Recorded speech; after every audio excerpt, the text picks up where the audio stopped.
Last week I was sitting in Oslo airport waiting for my flight back to the UK after visiting my parents in Norway, and I was thinking about if I was starting out as a designer today, what would I have done differently? So in this video I'm going to share a little bit about what I did when I got started off as a designer and what I would have done differently if I was starting out today. Now there are a lot of things that are very different today from when I started out, including social media, but I think that maybe my reflections would be interesting to you. And also, if you want to get started out as a designer, it might be helpful to hear reflections of somebody who's been doing this for quite a long time now.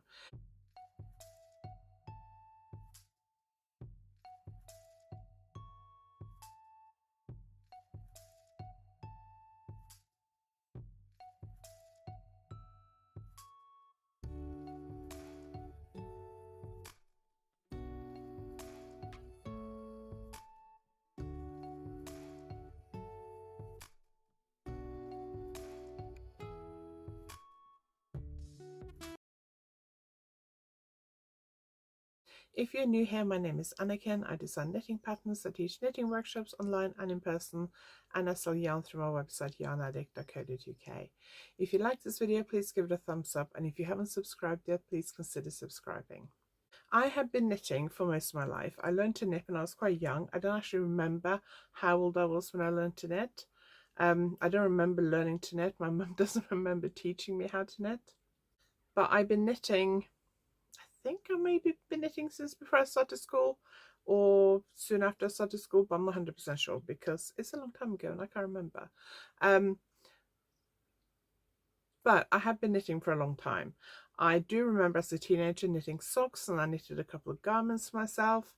I knitted a couple of garments myself in my 20s and for my husband. So I had knitted garments for myself, and I've been knitting for a long time. And I class myself as a fairly experienced knitter. In my mid-20s, when I had kids, I stopped knitting for a while.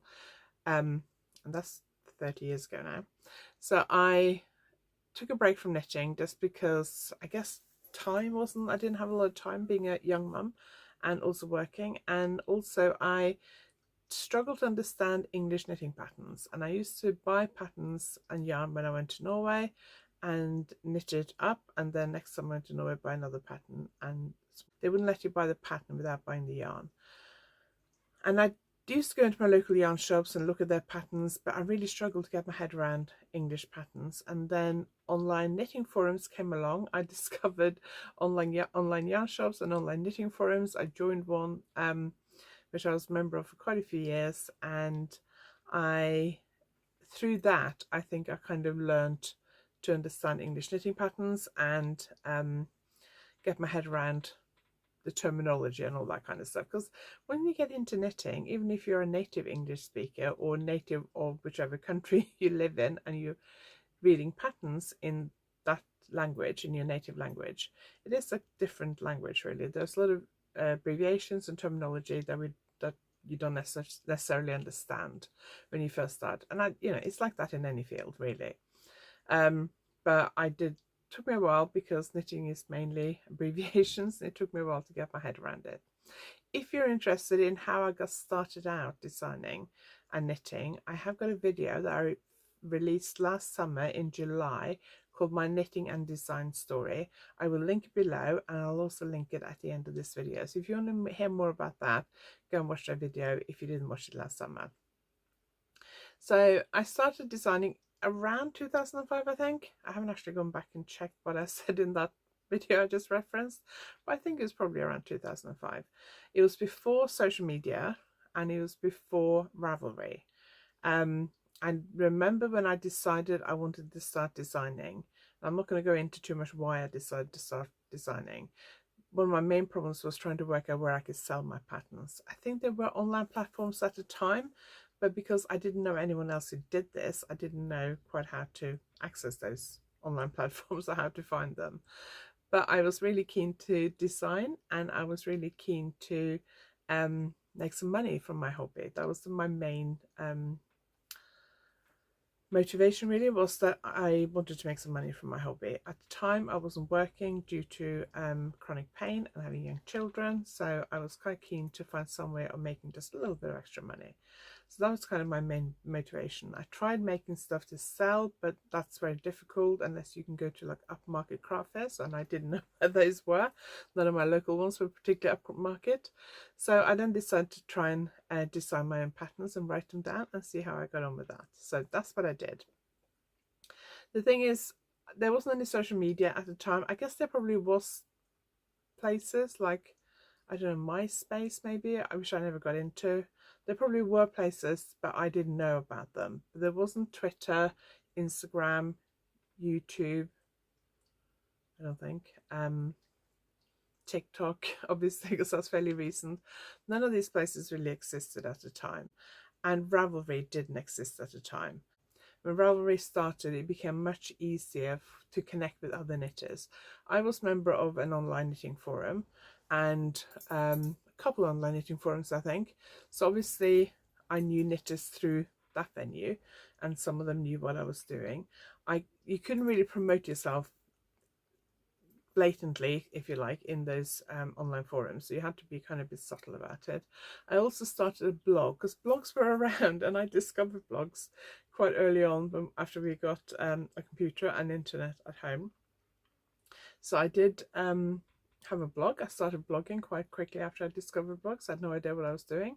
My blog is still accessible. I haven't updated it probably in about 4 years, I think. It was really, I think, when I started being more active on my YouTube channel that I became less active on my blog. So before social media, the difficult thing was, how did you get known? How did people find you? And that's obviously the problem when you start selling something online, is people aren't going to buy your stuff if they don't know you exist. So how do they find you? And that was obviously one of my big problems that I had. I was very friendly with the local yarn shop owner. When I say local, I mean like an hour away, so not that local. And I remember she agreed to stock some of my early patterns. And when she sold her shop, she was having a big clear out, and she found some of my earlier patterns and gave me a copy of each of them because I didn't have a copy of them anymore. They were never put on Ravelry. When I read them, I was like, this is so badly written. I didn't know what the tech editor was. I didn't have any proper software layout. I didn't really have a proper camera. I was struggling to photograph. I didn't really want to model myself, but I also didn't really want my kids to model because they were too young at the time. They were still primary school actually, so they couldn't really model a lot. So yeah, those first few patterns were not good, and the first few I listed on Ravelry as well were not good, and I wish they weren't there, but I can't remove them, so they're not for sale anymore. So some of the things that I wish I'd done when I started designing, some of them I couldn't have done because that didn't exist. Some of the social media didn't exist back then.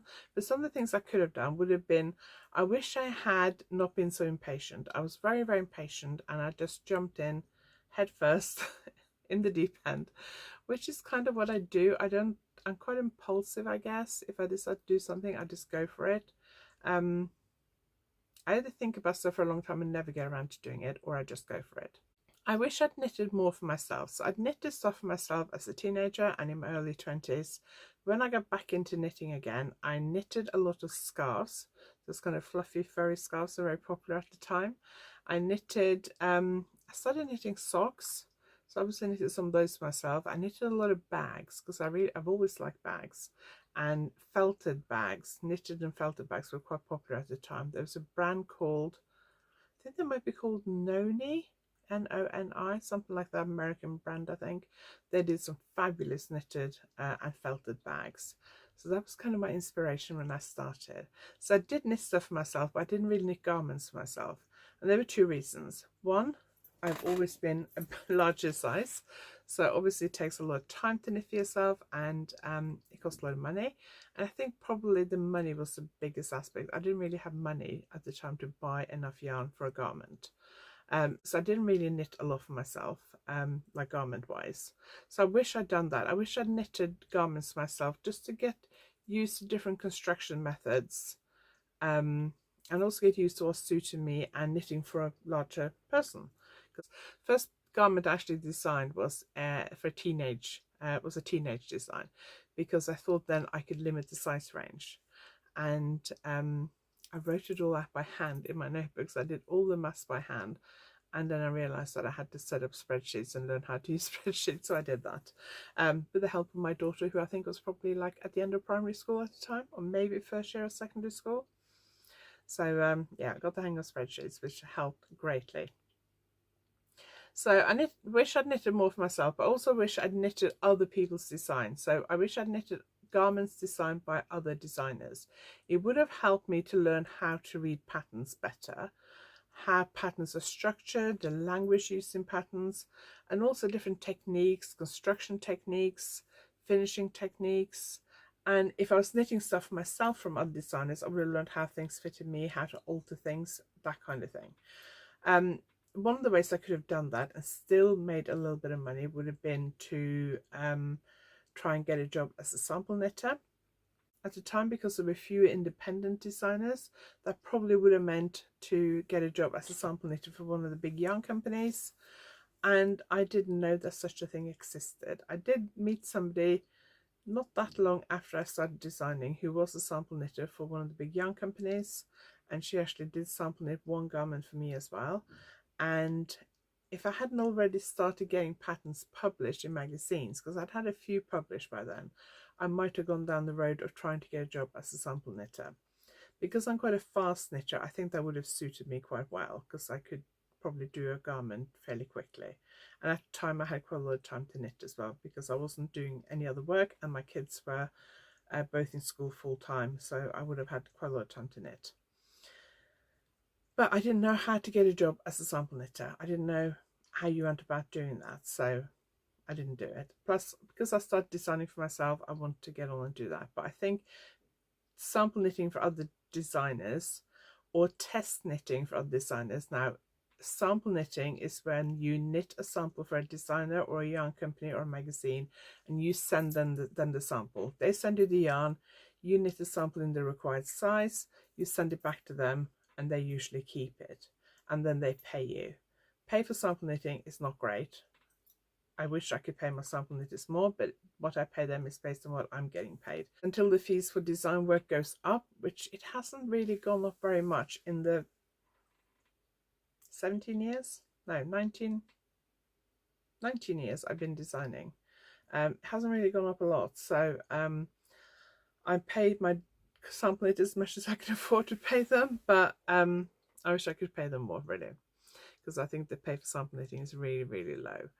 And I know it's something that's discussed a lot in online forums, and people saying there's no what I would do for that kind of money, and that's fine.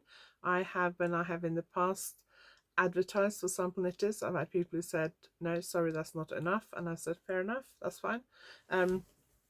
But some people obviously enjoy sample knitting and are happy to do it for the money. I wish I could pay more if I was paid more for those samples. Test knitting is usually when you are asked to knit a design for a designer normally in your size. You normally supply the yarn. Sometimes yarn companies might supply the yarn, or there might be a dealer you can buy the yarn at a discount or something like that, but normally you would supply the yarn, you'd knit a sample and you'd keep it. And it's done, I guess it's supposed to be done to make sure the pattern works, and works in various sizes. I think most designers really use it as a way of promoting their patterns, because they tend to make sure that whoever tests knits for them has a good social media profile, takes decent photos, so they can use those photos to help promote their pattern, and things like that. I haven't done a lot of test knitting, because when I have done it, it's been a lot of problems and taken up a lot of time. Magazine designs and designing for books and things like that doesn't allow you the time to have things test knitted. There just isn't the time built into the schedule of publishing to do that. For my own self-published designs, I could have them test knitted, but I haven't, probably partly because I'm a bit impatient to get them out once I finished them and got them tech edited, but also because some of the problems I've had in the past with test knitting, it's just been a lot of hassle and hasn't really done anything to provide me with photos that I could use to promote my patterns, or in improving the patterns, which I think is the most important thing. So I haven't done a lot of test knitting for a few years, just because I always seem to end up with problems when I do them. But I do have some garments coming up that I would like to get test knitted in various sizes. So I am rethinking my strategy because I do think it is good, especially as a promotional tool, but also just to make sure that my pattern works across a range of sizes. I think test knitting is probably more important for garments that need to fit than they are for accessories where fit is less important. So it will be something I'll be looking at in the future. Now, let's talk about social media. Obviously, a lot of social media didn't exist when I started designing. We had blogs, and there were online forums, and there were a lot of online forums were run by shops, online shops. The first one I joined was run by an online UK shop, and then I think some of us left and set up our own forum. And there probably were other ways of connecting, but I wasn't very computer literate or internet literate and didn't know about them. So that was how I connected with other knitters, was through my blog and through the online forums I belonged to. Then Ravelry came along, and then social media started coming along, and I joined Facebook. And to start with, when I first joined Facebook, I mainly joined Facebook to keep an eye on what my daughter was doing on Facebook, because she'd already joined. So that was part of the reason I joined. But then I used it mainly to start with to post. I used my personal Facebook profile to post pictures of my design and talk about my knitting. And then I eventually set up a Facebook page for my business, which I haven't really used much lately because there's just too many places to post and I just can't keep up with all of it. So I haven't used my Facebook business page a lot lately. I do have a Facebook group, Love of Lace Knitting. So if you're not a member, I will link it below. It's always linked below my videos. So if you want to join, you can do. But if I was starting out now when social media exists, I think I would try and build up a social media profile first. When I first joined places like Instagram, which was very photo based, I had no idea what I was doing. I didn't have a decent camera. I didn't know what I was doing. I was just snapping photos and posting them.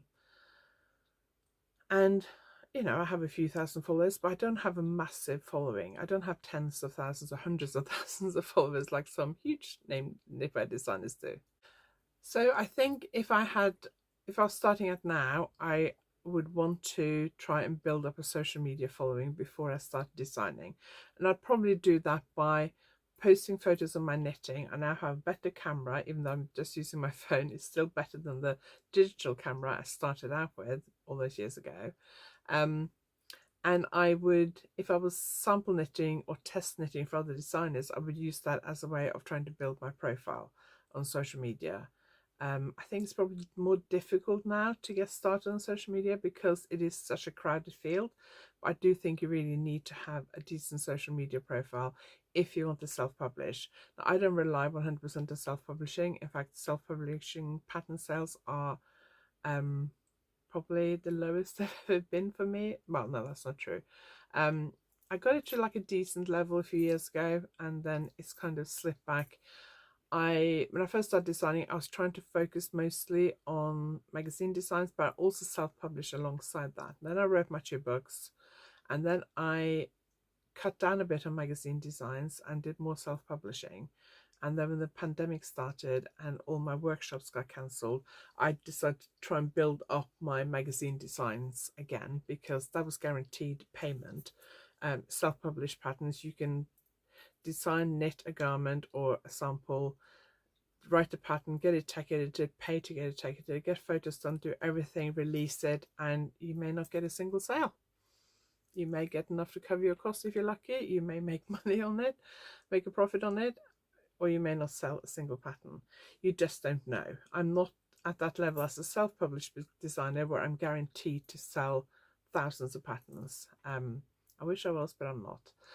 I think it is easier to build a following on social media if you are younger.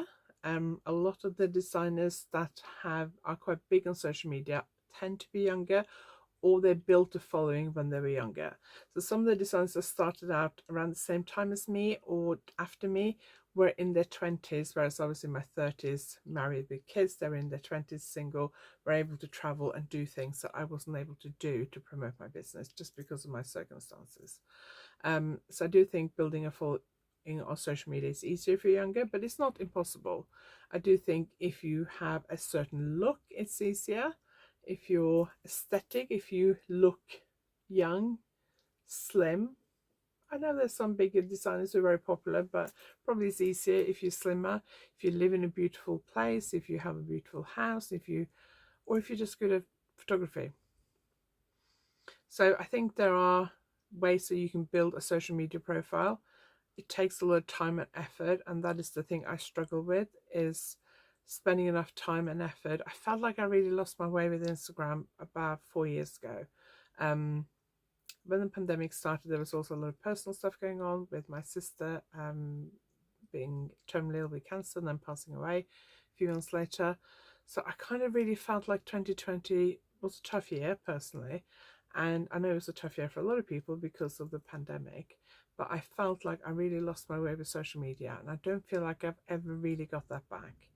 I focus a lot on YouTube because I really enjoy filming and editing videos. Well, I enjoy filming videos. I don't enjoy editing them so much, but I enjoy filming them. So that's kind of been my focus. And then I try and post. For a couple of years, I was very inconsistent on places like Instagram. I'm trying to be more consistent again now, and I'm enjoying it a bit more now than I was for a while.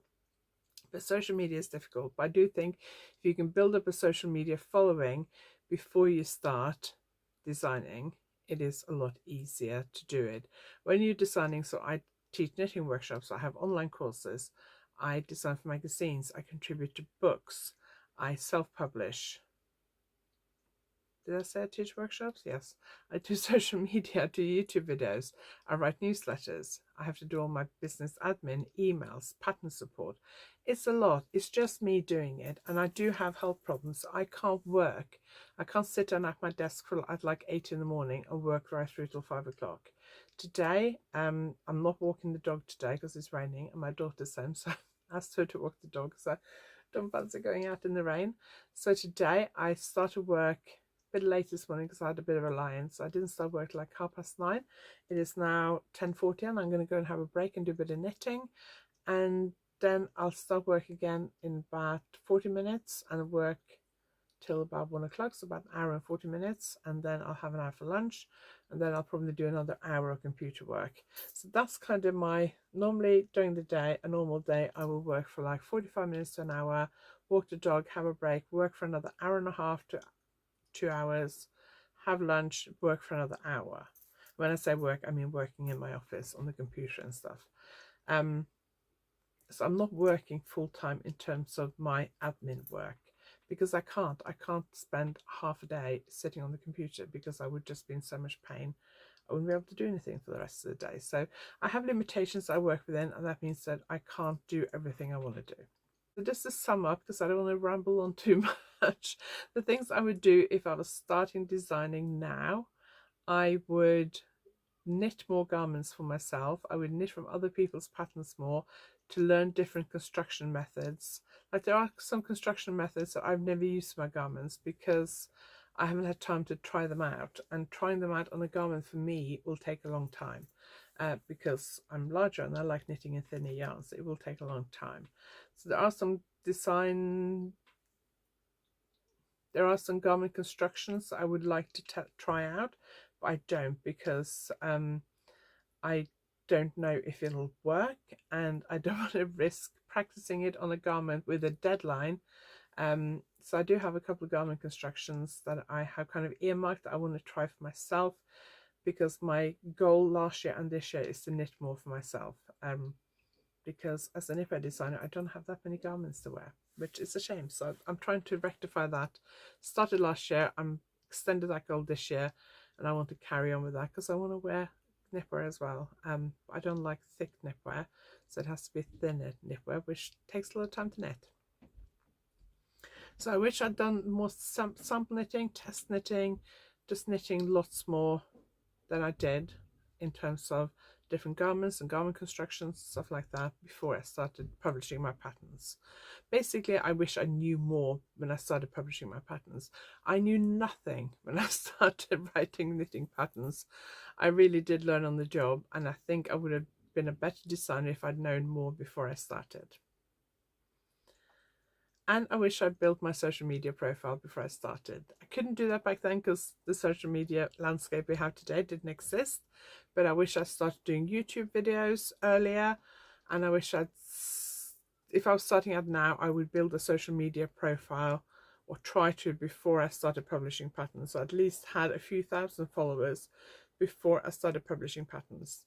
And I do think that the number of followers you have on social media doesn't necessarily reflect how successful you are in terms of making money.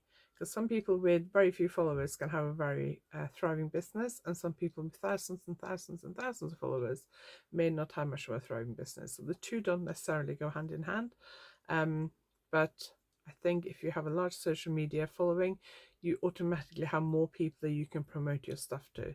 So I do think it makes it easier in some respects.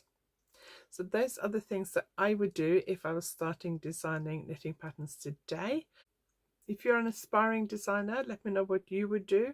If you're an experienced designer, what did you when you started out? If you are a knitter and a viewer, what would your advice be as somebody who watches YouTube videos, presumably follow designers on social media, and buy knitting patterns?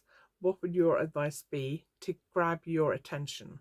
What do you think designers need to do to get your attention and to encourage you to buy their patterns? Let me know in the comments below. Thank you very much for watching. I really appreciate it. If you like this video, please give it a thumbs up. And if you haven't subscribed yet, please consider subscribing. I will link my knitting and design story video from last summer below this video, and I'll also link it at the end of the video. So you'll find it somewhere on the screen here now. Thank you for watching, and I will see you next time.